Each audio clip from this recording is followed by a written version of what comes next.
This is not just about policy disagreement.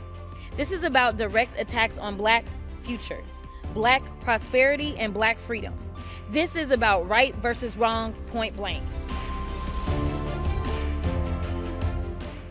It is with great honor that I rise today to co-anchor this Congressional Black Caucus Special Order Hour along with my distinguished colleague from the great state of Ohio, Congressmember Shontel Brown. For the next 60 minutes, members of the CBC have an opportunity to speak directly to the American people on the harmful policies of Donald Trump's first 100 days in his second term, an issue of great importance to the Congressional Black Caucus, to the Congress in general, to constituents that we represent across this country, and really to any living, breathing person on this planet. The first 100 days of this administration have been about policies that are delusional, diabolical, destructive, dangerous. These have been doozy policies and politics that are doing nothing but hurting America, especially Black Americans. We are also going to be talking about so many of these policies that seem uniquely targeted to focus on the place and the progress of Black Americans. But make no mistake, if you're trying to hurt Black Americans, you are inadvertently also going to hurt all other Americans, because so many folks are dependent on Section 8 vouchers, on Social Security, on Medicaid, on Medicare, on an economy that's working, on not being tariffed up the wazoo so that you can be able to purchase goods and services that you need to keep this economy growing. The American people need a moment of peace and structure coming from this administration, not the chaos and the ringing of alarms every single moment. And this is not hyperbole, even though it might sound like it. This is not partisan spin. We have seen this when we have gone into our districts, when we have hosted town halls, when we have talked to the American people. Everyone is saying the same thing. How can you protect our Constitution, protect our economy, protect our way of life, our freedoms, our liberties, not deport us? What is this administration doing to help us rather than to hurt and harm and divide us? The power of this country is in the people. And for the next 60 minutes, the Congressional Black Caucus is going to be speaking to the people in crystal clear ways, using crystal clear words about how we are on the brink, if not through the door, of a constitutional, of an economic, of a political, of a moral crisis, and a crisis of the very identity of this country. It is often said that when America has a cold, Black America has a pneumonia. Well, let me tell you something. We are all up in urgent care and in the community clinics and in the hospitals because we are all sick right now. We cannot afford another 100 days of the 100 days that we have just seen. I have so much more that I want and that I will say, but I want to pass it over to Representative Shontel Brown from the great state of Ohio to share some words before we allow our members of the Congressional Black Caucus to also speak to the American people.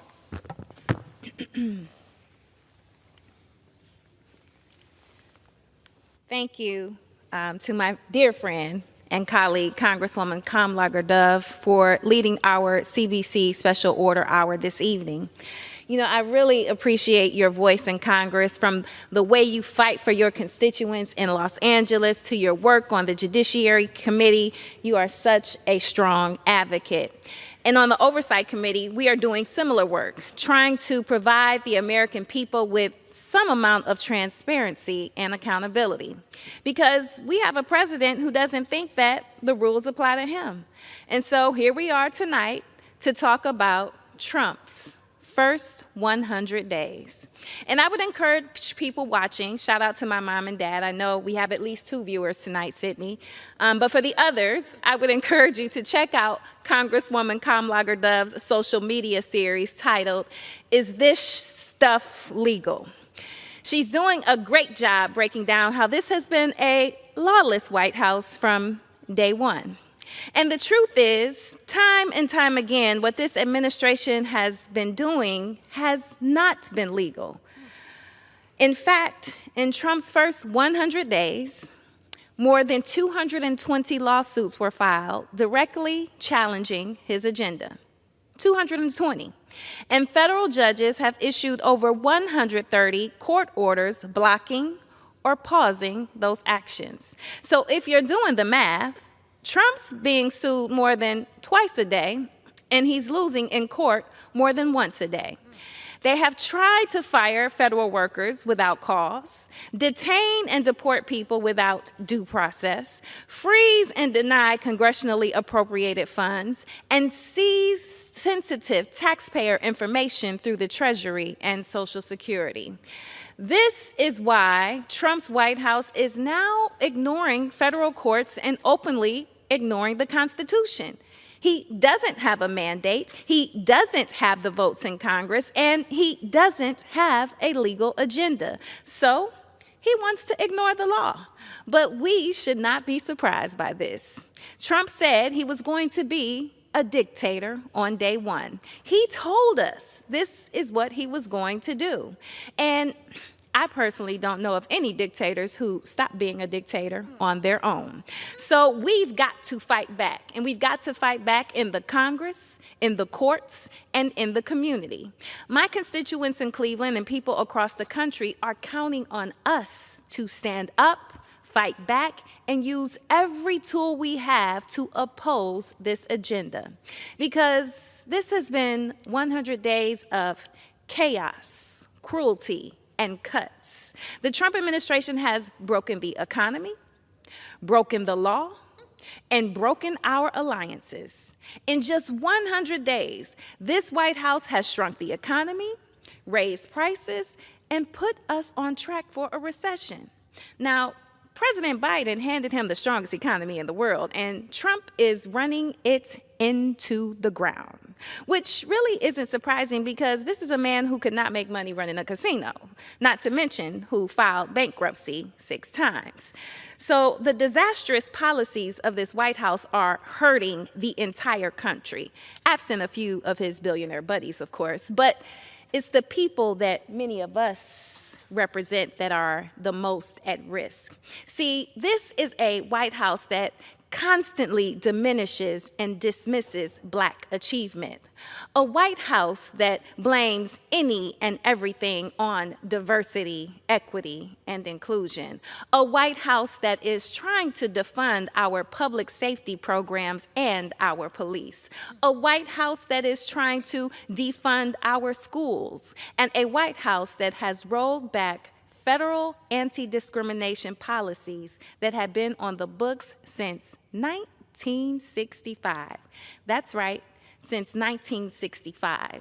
See, in his first week, President Trump revoked the Equal Employment Opportunity Executive Order that prohibited racial discrimination for federal contractors. And let's be clear, they aren't hiding this agenda to make discrimination legal again. And that's why I filed legislation to restore those policies, and I am proud to have had over 60 co-sponsors in the House, including many of my colleagues here this evening. Mr. Speaker, it's been a disastrous 100 days, but I feel the worst is yet to come. This week, the Republican-led committees are working on Trump's Republican ripoff, a plan to take from our constituents so that they can give to the ultra-wealthy and the very well-connected. We're talking about health care and taking away Medicaid coverage. We're talking about nutrition and taking away SNAP benefits from families and so much more, because the budget they voted for called for $880 billion in cuts to Medicaid and $230 billion in cuts to SNAP. So here's the reality. 21% of my district is living below the poverty line, and 30% of the children are in poverty. I represent 280,000 people on Medicaid, 160,000 people on SNAP. These aren't just numbers. These are real people. And sadly, this White House isn't listening to them. So it's up to us to amplify their voice tonight, today, and every day. And with that, I want to say thank you again to my good friend, Congresswoman Kamlager-Dove, for leading this special order hour. And with that, I yield back to you. Thank you, Congresswoman Brown from Ohio. As you can see, Congresswoman Brown was breaking it down, she was keeping it real, and she was bringing the receipts. And that is what the Black Caucus does each and every day. We break it down for the American people, we keep it real to the American people, and we bring the receipts for the American people. The problem is there are so many receipts to share right now in just 100 days. We don't have enough tote bags for all the receipts.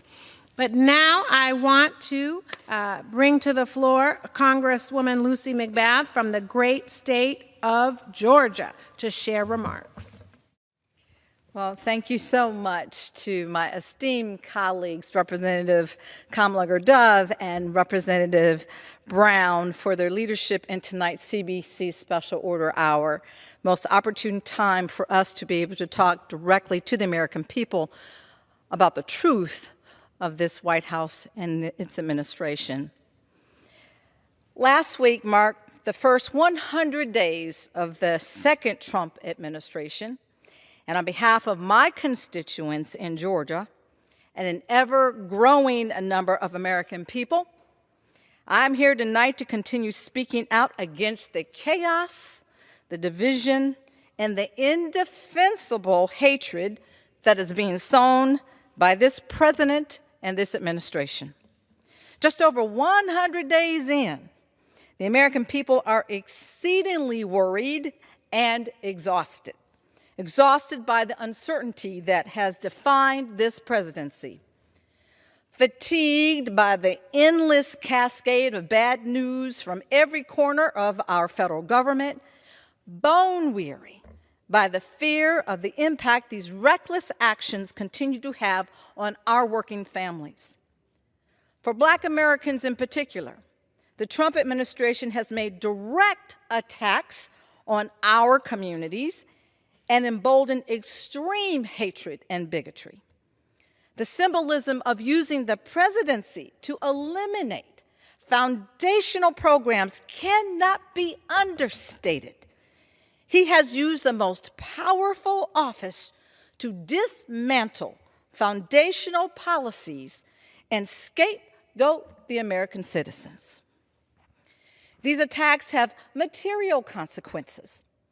The uncertainty surrounding the future of long-standing federal programs harms the most vulnerable populations that we serve.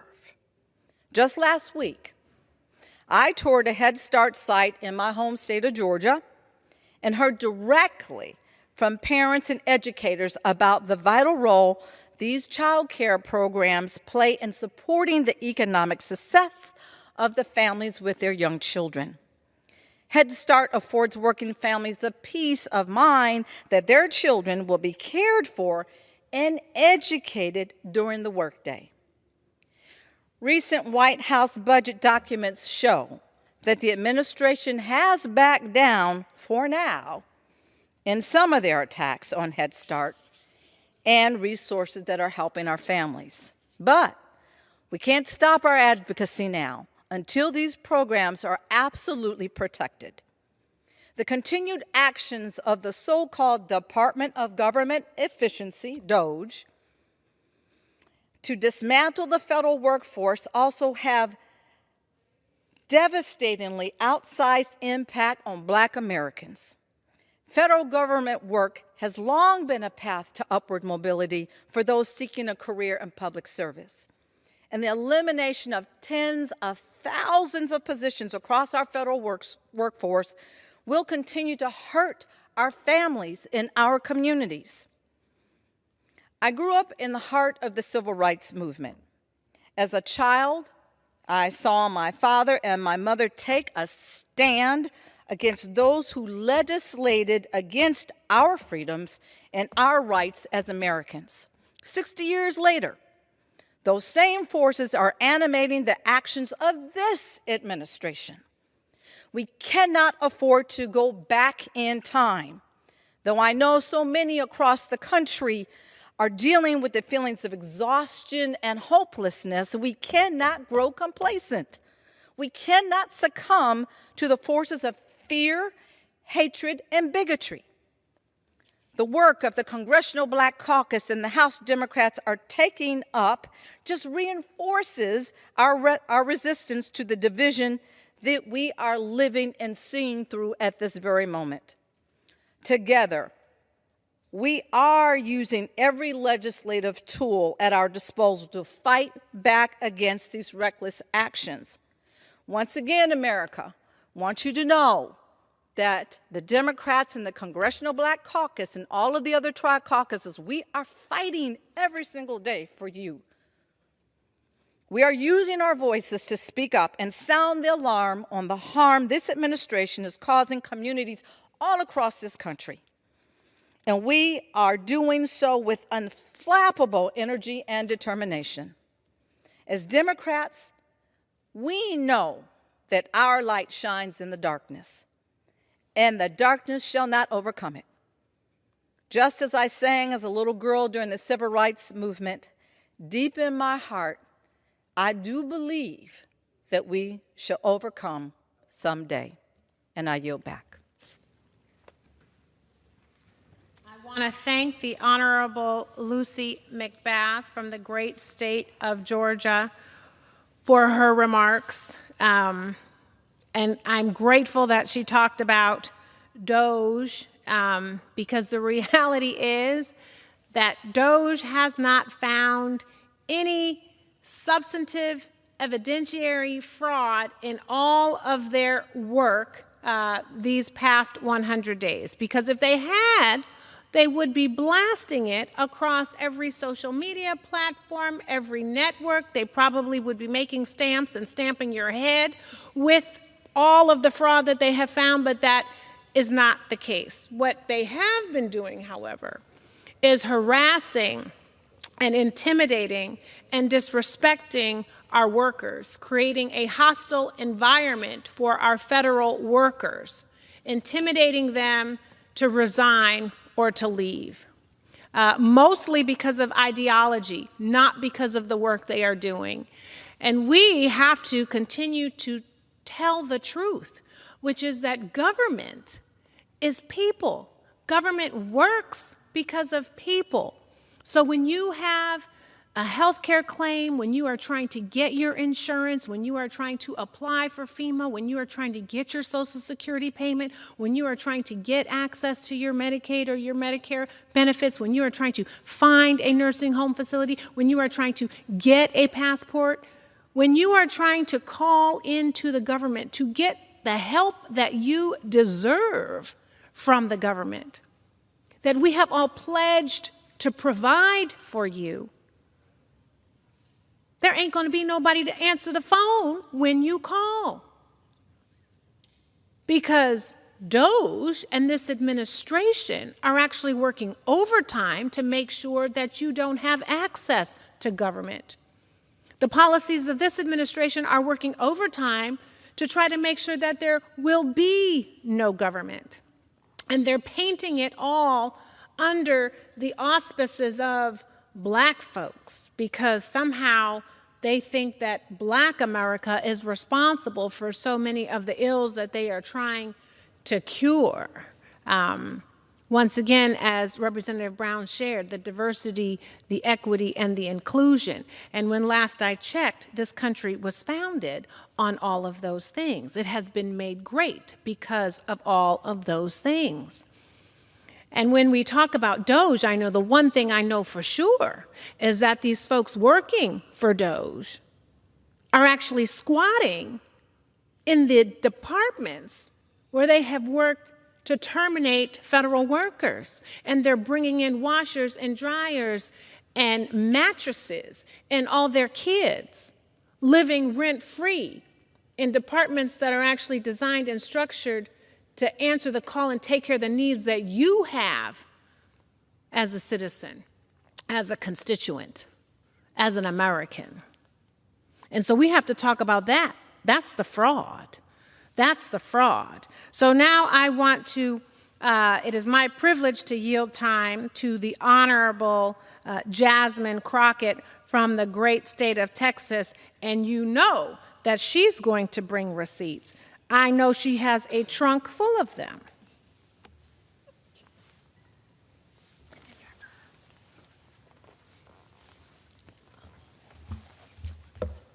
Thank you so much to my amazing colleague from the great state of California.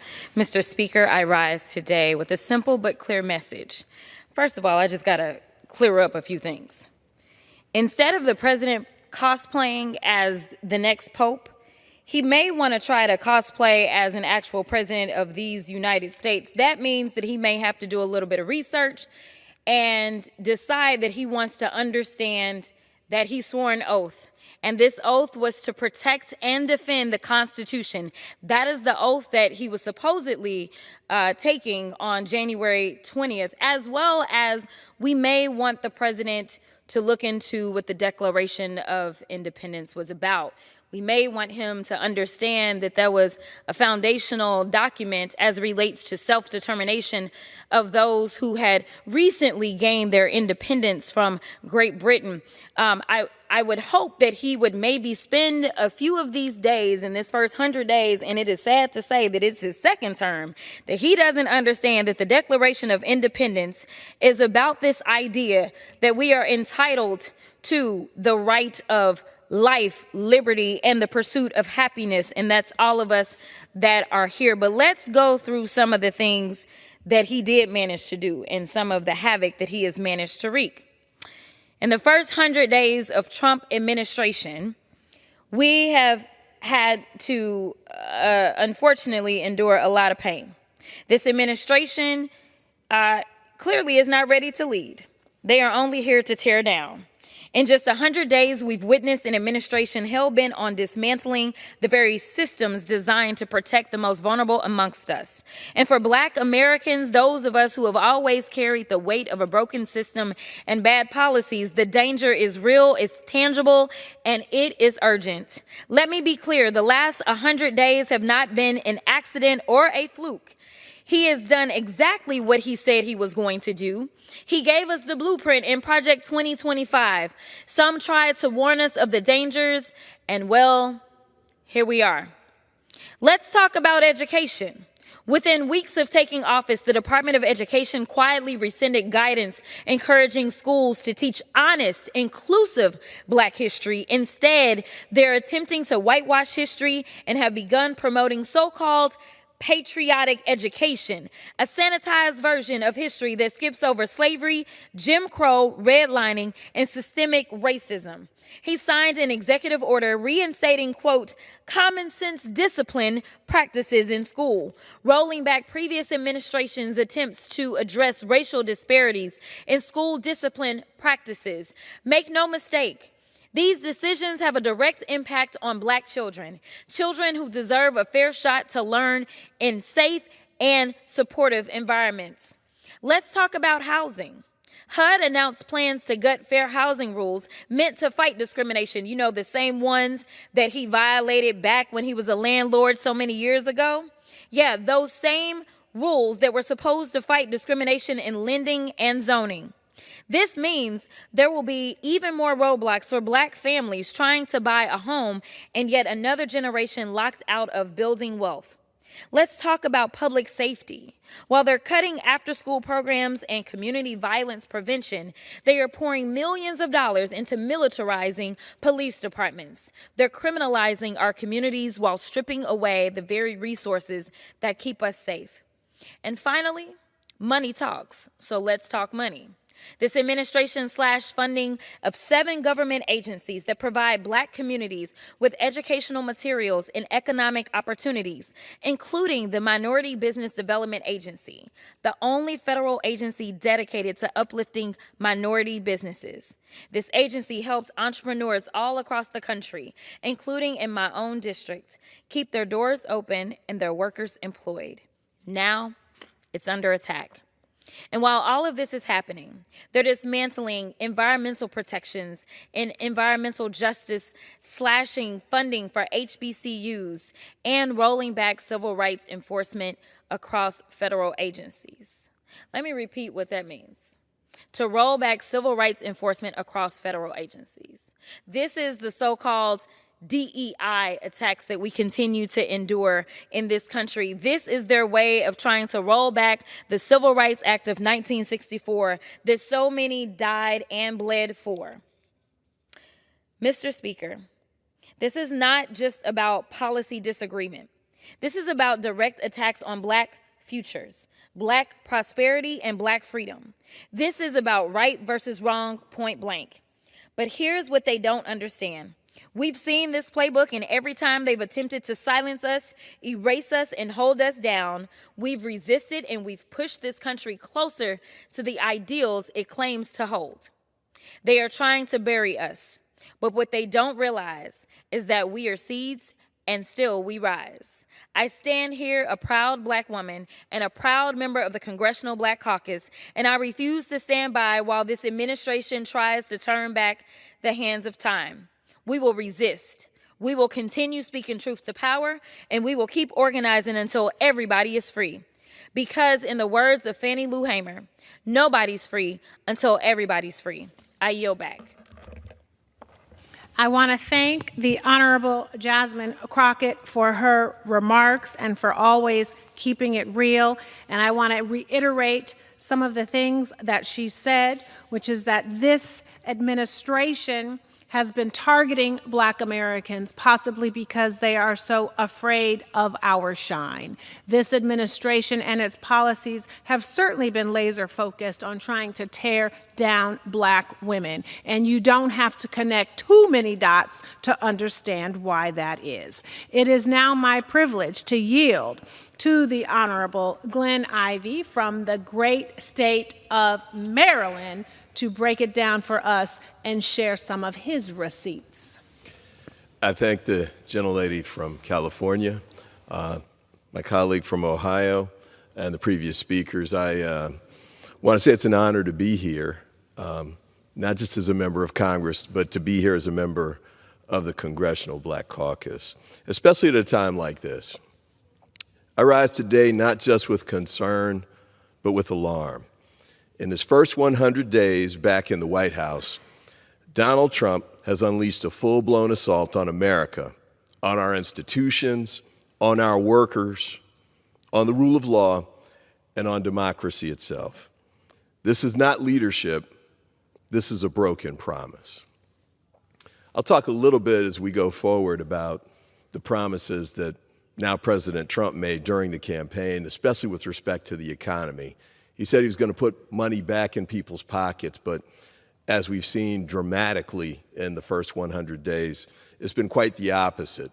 I had one friend tell me that his 401k had turned into a 101k after Trump put his destructive tariffs in place, and it's been damaging not just for people who own stocks, not just for people who are small business owners, but for every American across the country, and unfortunately it looks like it's going to get worse in short order. But I want to start first with government workers. The president promised to tackle government waste, but it's been anything but that. As we've seen, his administration systematically targeted the federal workforce, gutting critical agencies, sidelining career professionals, and pushing out civil servants, not for failing to do their jobs, but for doing them too well. I want to talk about the waste piece for just a moment here, too. I know they said, he's out here trying to cut waste, fraud, and abuse. But we know that's not right, because one of the first things he did was fire the investigators who were in charge of ferreting out waste, fraud, and abuse. They're called inspectors general. And he fired 18 of them all at once, almost on his first day in office. So you know he's not trying to cut back on wage fraud and abuse. What he's trying to do actually is eliminate non-political federal workers, people who've gotten their positions based on merit, people who are distinguished in their careers, have outstanding experience, great credentials, but he's trying to force them out so he can replace them with people who are politically loyal to him. I just want to chat a little bit about the firing of these people, because I know a lot of folks across the country, they're not in love with government workers. They think maybe it's a good thing to get rid of government workers, but I am asking you to keep in mind the dire consequences of these terminations. For example, he terminated people who were running clinical trials at NIH, and clinical trials on things like Alzheimer's, cancer, measles. I'll take the measles one, for example. I ran into a woman at a church I was attending a few weeks ago. She had a PhD, and she was working on a clinical trial in measles. And the idea was to figure out how to address the measles outbreak that's just been happening. And on that front, think about this. Basically, measles had been eradicated in the United States. At this point, though, last I heard a few days ago, we have 2,000 people in the United States who are now suffering from measles. And we've actually had 2 people die, one of them a child, from measles, something that's been eradicated and we've been addressing for decades now. But it's catching its steam again and starting to kill more people. The Alzheimer's piece is especially of concern to me. My father died from Alzheimer's. And watching that happen is like ripping your heart out. And they had clinical trials going on Alzheimer's, which were shut down based on the terminations of the Trump administration. And the thing about clinical trials that you need to remember is that it's not like a light switch. You don't just switch it right back on again. When you shut down a clinical trial, some of which have been running for years and have cost thousands, potentially even millions of dollars, you can't just start it right back up again. You have to start over with those. And so you push back the ability to have cures for some of the most debilitating and dangerous diseases facing humanity today by the decision he made to shut down these clinical trials. Cuts to hospitals is another one. Now, closures of rural and urban hospitals in many instances is going to be a result of the Medicaid cuts that they're talking about making right now.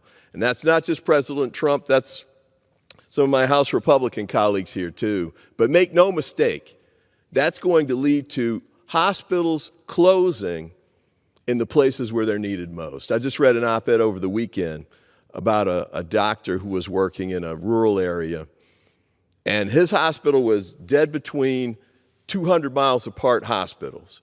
So if his hospital has to shut down, you'd have to drive 100 miles each way to get to another hospital. And he talked about the emergency surgery that they'd performed once there was an accident near where this hospital was located.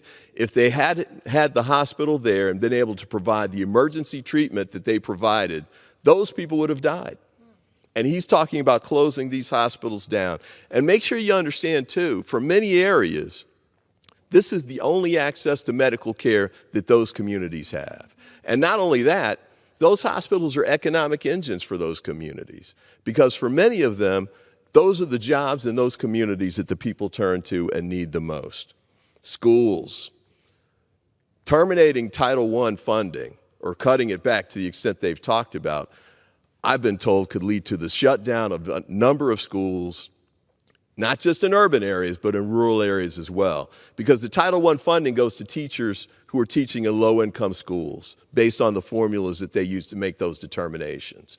So you're going to have teachers being lost, teachers who are terminated in the schools and district where they are the most needed. And in many of these areas, those are the schools that are still trying to catch up from the losses that were caused during the the COVID outbreak. We shouldn't be shutting these down. We should be expanding the resources that they have. But those Title I schools are at risk. firing veterans. When they fire these government workers, one thing they don't seem to remember is that 30% of all government workers across the country are veterans. And keep in mind, too, these aren't just people in the D.C. metropolitan area. 80% of government workers live outside of the Washington, D.C. metropolitan area. They're in jurisdictions and states and communities across the country providing services that those communities need.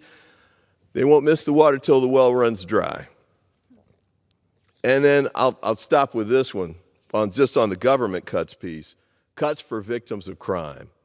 The VOCA cuts, VAWA cuts. VOCA stands for Victims of Crime Act. VAWA stands for Violence Against Women Act. These are the types of funds, grants that have been making a difference in law enforcement across the country and that fights against things like domestic violence and sexual abuse. And he's making the cuts there too. But it's not just there.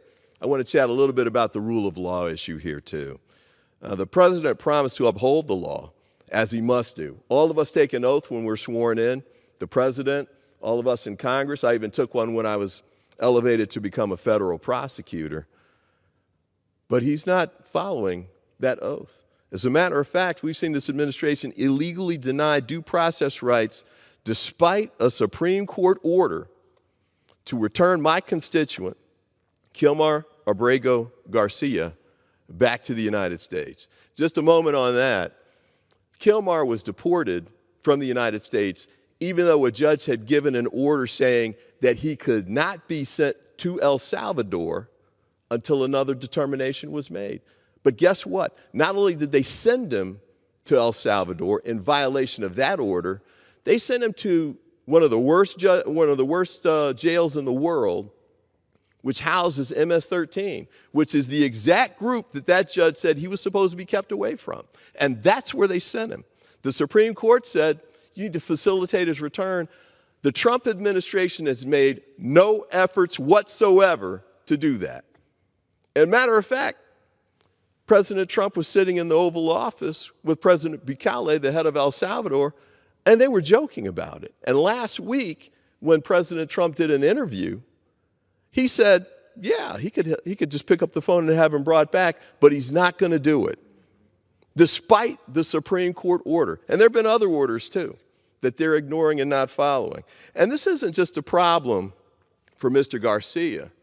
Think about that 4-year-old who was deported last week, the one with stage 4 cancer, who was sent out of the United States with no medicine, no chance to talk to his doctor. Is that what America has become? Apparently, that's what Donald Trump thinks the people want. But I got to tell you, that is absolutely the wrong path for this nation to be taking. I know we want to deal with the immigration issue, but we can't do it at the expense of children, and we can't do it at the expense of violating the basic due process rights. But guess what? The judges who've told him that, not just the Supreme Court, but sometimes conservative Republican judges, like Judge Wilkinson in the Fourth Circuit based in Richmond, one of the most conservative judges in the country, a Reagan appointee, chastised the Trump administration for violating basic due process. Basically, he said, it couldn't be more obvious than this. You should have a chance to have your day in court before something as drastic as deportation happens to you. But, not only did Trump ignore that, he's talked about deporting American citizens when he was sitting there with the president of El Salvador. And I raised concerns about that. I had Republican friends that got on me about it. But guess what? Last week, the House Judiciary Committee and the House Homeland Services Committees had votes. The Democrats proposed amendments that said, let's make it illegal, let's make a ban on deporting American citizens. Every Republican on both committees voted against that ban. That's where we are right now. Now, let me talk a little bit about tariffs. The president promised to make our lives more affordable. He said America's too expensive. Yet his tariffs have sent the nation into a tailspin. And now, I guess you could say that there are times when tariffs might make sense, but he did it the exact possible worst way that you could do it. He did tariffs on all countries and on all products at the exact same time. Now, there's no way that can work, and there's no reason to do it, because sometimes you've got tariffs on things that we don't even make in the United States, like bananas. We don't grow them. We don't grow coffee. We don't grow chocolate. Why are you imposing tariffs on those items? And then the tariffs that he imposed on some of our best allies, like Canada, disrupted the automobile market. They're still struggling to try and get their way. Now, he backed off of the giant tariffs that he put in, but he left 10% tariffs in place. And we're still in the middle with one of the worst trade wars we've ever seen in human history, based on the, 140% now with China? I mean, at some point, what is it? Just going to be zillions, I suppose, in those sorts of tariffs. But the bottom line is, it's going to take the country into a recession, and we know it. I hope that we get a sense of how to pull this back together. I saw the president making comments, and he doubled down on them the other day. This is the one about, he said maybe kids will just have to get $2 instead of $30 or something, and maybe it's going to cost a little bit more. And I guess that was his best bah humbug imitation, but to sort of make light on the fact that these tariffs that he's put in place are going to make things more expensive for the American people.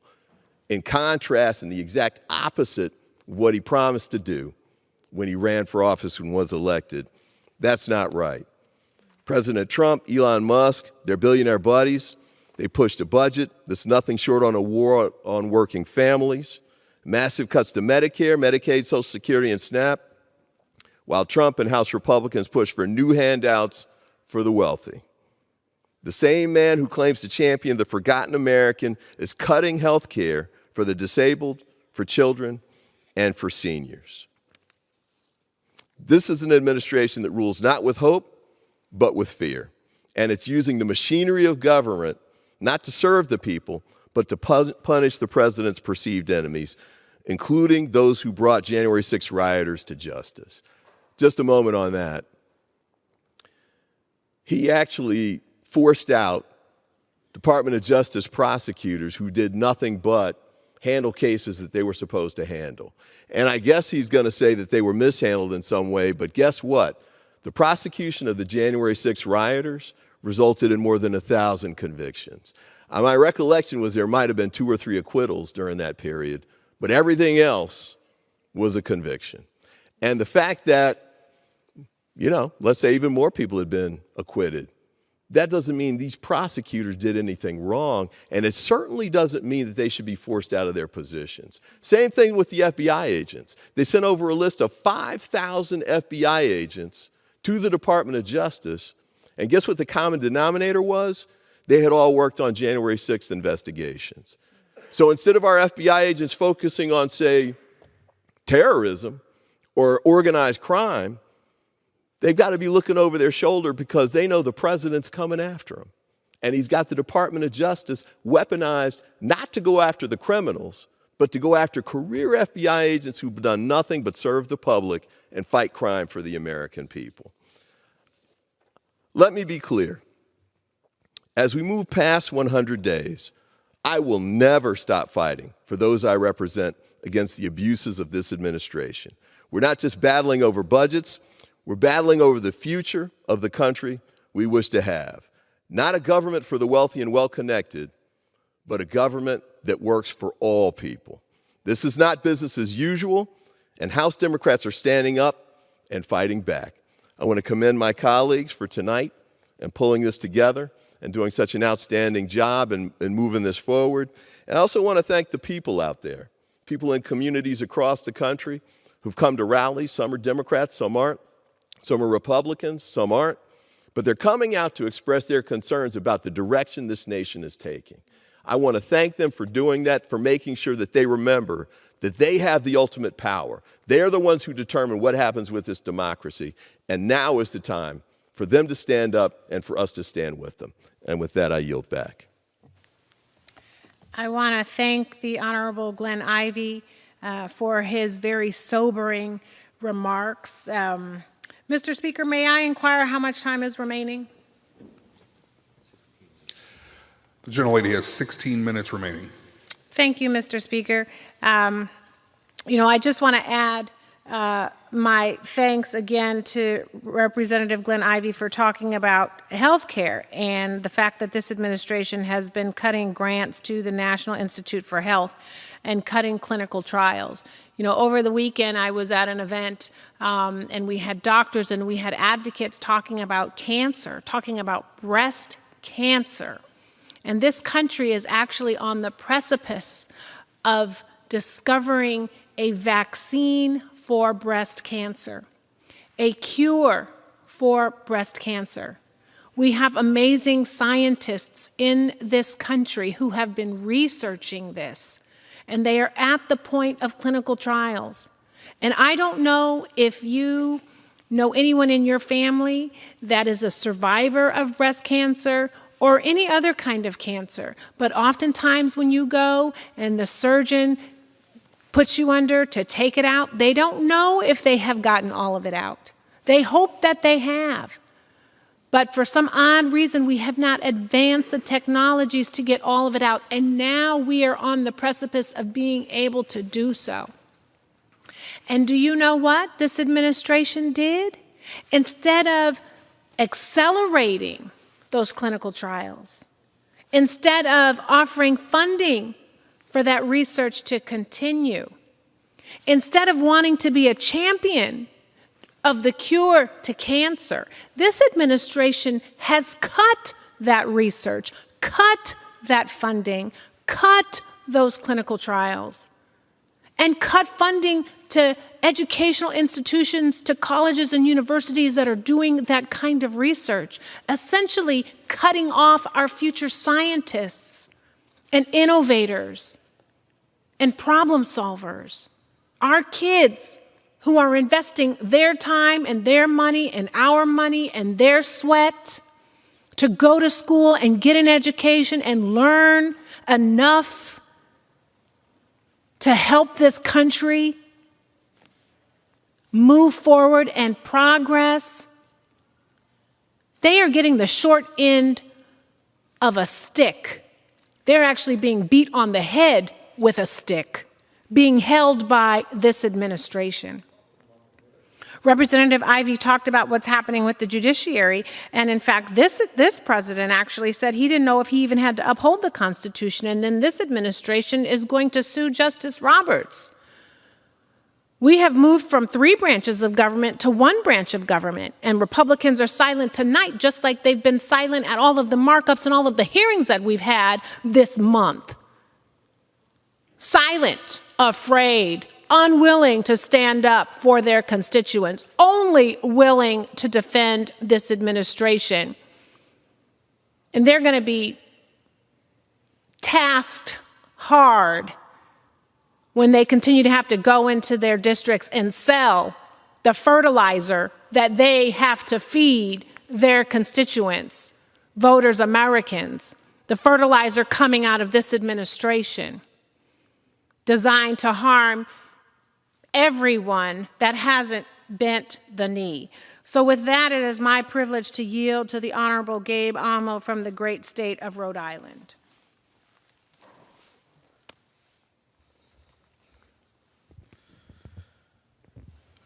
Mr. Speaker, as many of my colleagues in the Congressional Black Caucus have laid out, Donald Trump has failed the American people.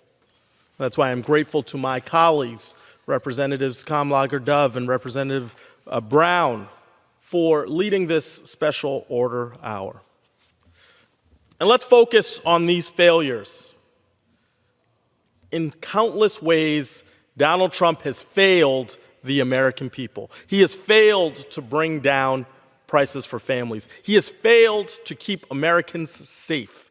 He has failed to heal, or even attempt or pretend to address the deep divides that plague this country. In fact, he's making them worse. Worse still, he's refused any kind of accountability for the countless mistakes that he, Elon, and the crew have made over the past 100 days.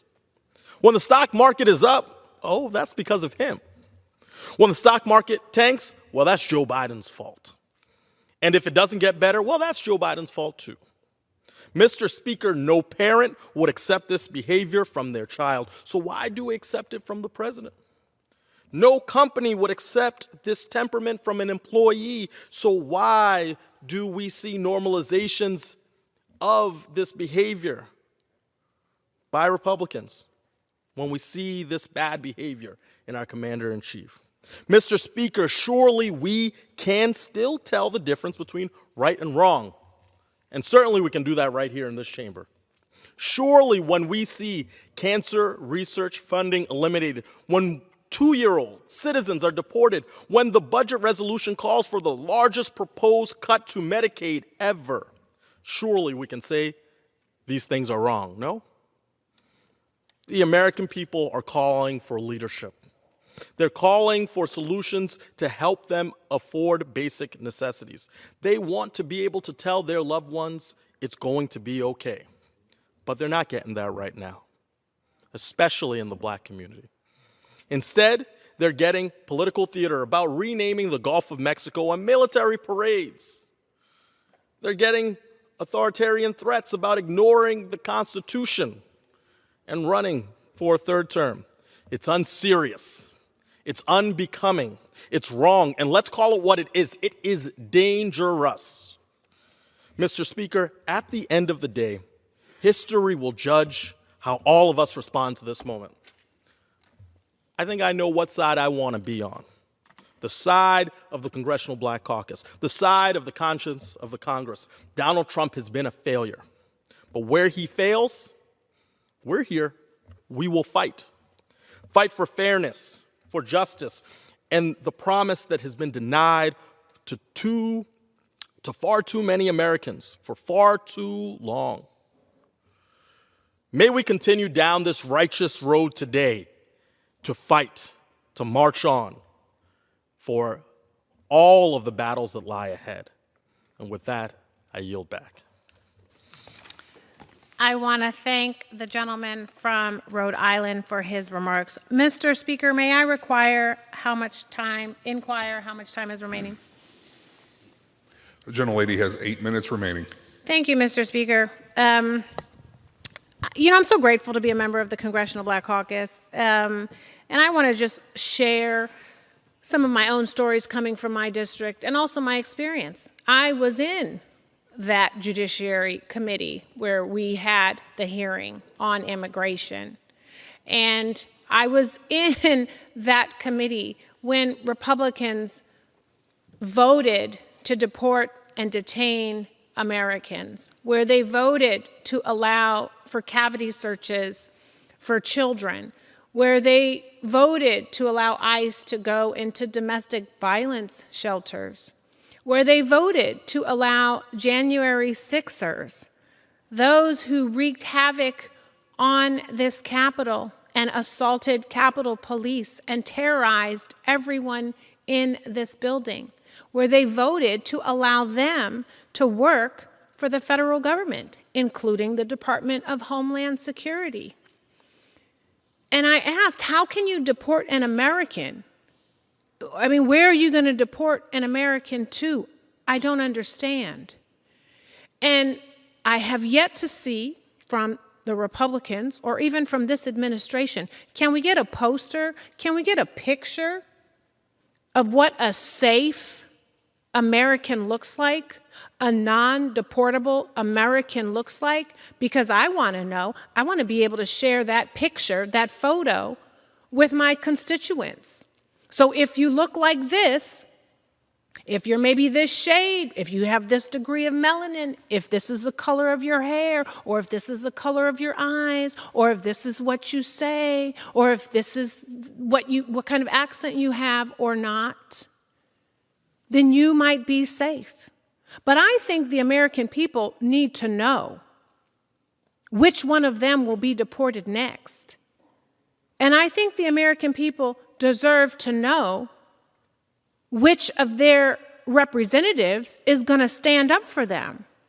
Because I know when the question was asked, will you stand up for Americans and prevent them from being deported, raise your hand. Only Democrats raised their hand. And so I also had to ask, when our loved ones, when our friends, when our family members go overseas and they get snatched, are Republicans going to pick up the phone and ask to have their constituents brought back? Are they going to fight for them? Because in that committee, they said they were not going to.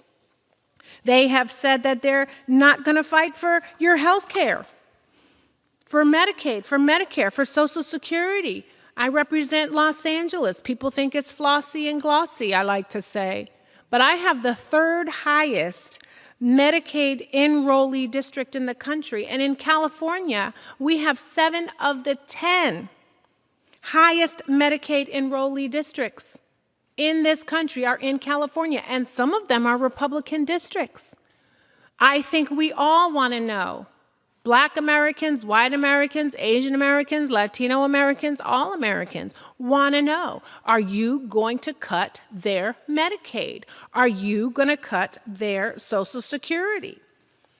140,000 children under the age of 19, 40,000 seniors over the age of 65 in my district are at risk because of the policies coming from this administration.